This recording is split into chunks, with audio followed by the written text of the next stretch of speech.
Hello and welcome. Today I'm going to show you how to sleep in a car in Project Zomboid. First, find a vehicle you can get inside. Cars spawn in parking lots, driveways, and along roads. Make sure you can open the door or have a safe way in. If the car's locked, you can smash a window to get inside, but that makes noise and can attract zombies, so use caution.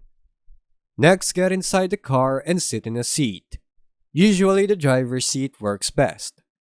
Once you're in, press V to open the vehicle radial menu, which shows actions you can perform with the car. In that menu, you'll see an icon with big Z's or a sleep option if your character is tired enough. Select the sleep option, confirm it when prompted, and your character will lie down and begin resting inside the car. Time will pass and your fatigue will drop, as if you were in a bed. When you wake up, you'll be able to continue your journey.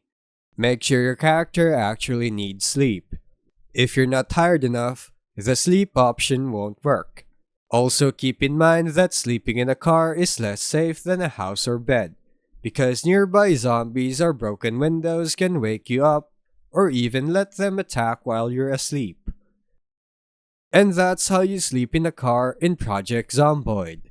Thanks for watching.